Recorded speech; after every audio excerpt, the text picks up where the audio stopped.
Ka-Express, nagsimula na ang tunay na bakbakan. July 7, 2025, ang Gilas Pilipinas ay formal nang magsasagawa ng mandatory first day practice, isang senyales na ang laban para sa FIBA Asia Cup ay hindi lang plano, kundi isinasabuhay na. Matapos ang sunod-sunod na tanong sa lineup, sa kondisyon ng mga players, at sa direksyon ng programa, eto na tayo, nagsidatingan na ang mga sundalo ng ating bayan.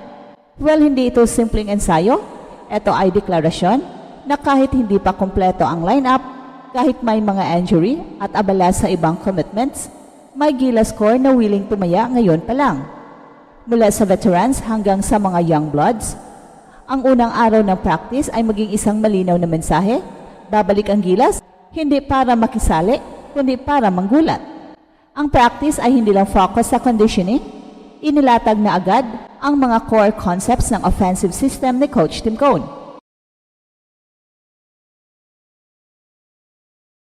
At kasama na rito ang mga adjustments mula sa classic triangle offense papunta sa mas hybrid na variant para sa international play. Pinagtuunan din ng pansin ang spacing, tempo control, at transition defense, mga aspeto kung saan kailangan nating bawiin ang kalamangan mula sa mga malalakas na team tulad ng Australia, Lebanon at Iran. Pero ka-Express, huwag tayong magpanggap. Ang tanong ng bayan ay malinaw, may chance ba talaga ang Pilipinas na pabagsakin ang Australia? Ang Australia ay hindi basta-bastang kalaban, hindi lang sila physical, disiplinado at malalim ang bench. Sila rin ay may long-term program na pinagsimulan pa ng Boomers generation.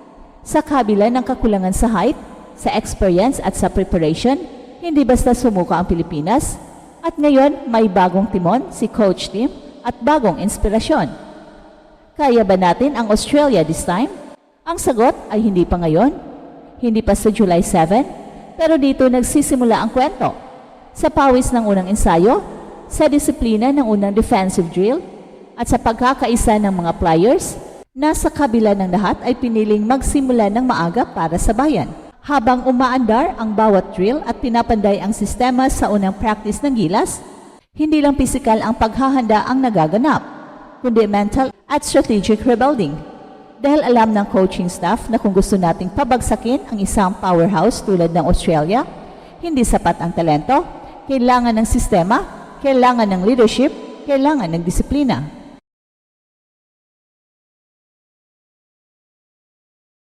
Sa gitna ng mga nagpakitang Gilas sa first day ng practice, lumutang agad ang mga haligi ng programang ito. Una, si Junmar Fajardo, na kahit ilang beses nang tinawag na past his prime, ay muling nagpakita kung bakit siya ang pinaka-reliable na big man ng bansa. Hindi na ito tungkol sa dami ng puntos. Ang presensya niya sa ensayo ay mensaheng malinaw. Nariyan siya hindi lang para maglaro, kundi para magsilbing pundasyon. Kasunod nito si Dwight Ramos, ang silent assassin ng Gilas.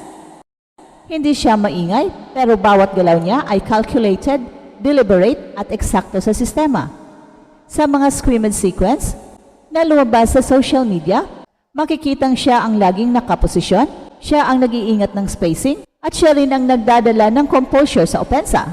Sa likod ng kaguluhan sa lineup, si Dwight ang lumilitaw na anchor sa backcourt. At syempre, hindi pwedeng hindi banggitin si Justin Brownlee.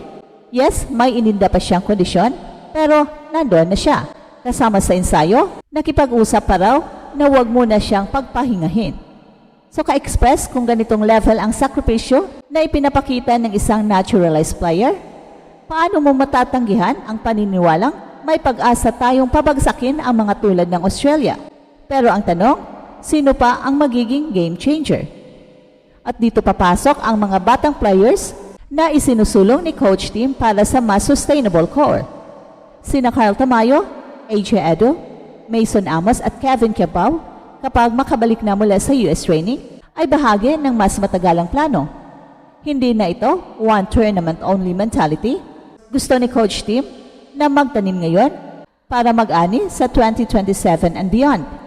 Pero habang inaantay pa ang full commitment ni Kai Soto at Kevin Kimbao, ang nucleus na nandito ay kailangang matutong lumaban ngayon pa lang.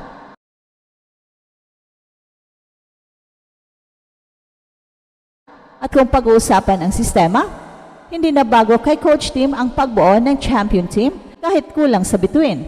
Ilang beses na niyang napatunayan sa PBA na ang triangle offense, kung maipatupad ng tama, ay sapat para daigin ang kahit sinong all-star lineup. Pero ang triangle ay hindi simpleng play.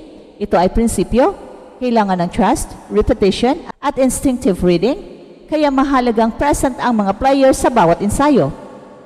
Kaya nitong July 7 practice, hindi lang physical preparation ang layunin, ito ay exam kung sino talaga ang committed sa long-term vision. Hindi pwede ang bandwagon, hindi pwede ang arriving last minute. Gusto ni Coach Tim ng team na buo mula sa umpisa hanggang dulo. Ka-express habang tinitingnan ng buong mundo ang Gilas bilang injury-depleted, underdog, and in transition, isang narrative ang binubuo sa loob ng PhilSports Arena na eto ang team na tahimik na hinahanda para gulatin ang Asia. Ka-express sa gitna ng mainit na mga tanong, kaya ba natin kahit wala si Kai? Sasali ba talaga si Kevin? Ang tunay na tanong na pumabagabag sa buong Southeast Asia ay ito. Bakit parang mas seryoso ngayon ang Pilipinas?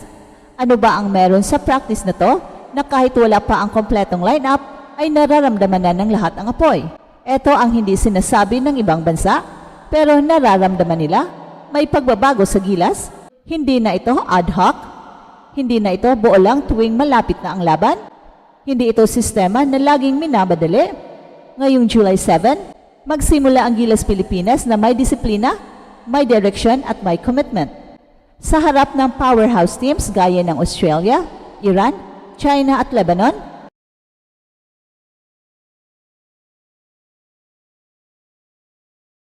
ang Pilipinas ay palaging ibinababa ang tsensa. Laging underdog, laging kulang sa height, kulang sa talent, kulang sa sistema.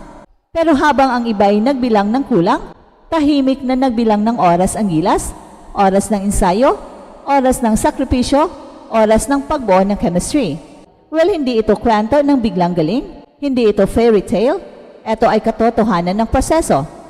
At sa ilalim ni Coach Tim, ang proseso ay hindi shortcut. Ang proseso ay disiplina, ang proseso ay pasensya, at ang proseso ay hindi para sa lahat, kundi para lang sa mga handang magsimula ng walang spotlight. Kaya't kung ikaw ay Australia, tanungin mo na ang sarili mo, handa ka ba sa isang Pilipinas na hindi na lang umaasa sa galing ng isa o dalawang players? Handa ka ba sa Pilipinas na system fit, not superstar first? Handa ka ba sa Pilipinas na mas tahimik ngayon, pero mas mapanganib? At ito ang Express Info kung saan bawat kwento, ginulat ang mundo. Don't forget to like and subscribe.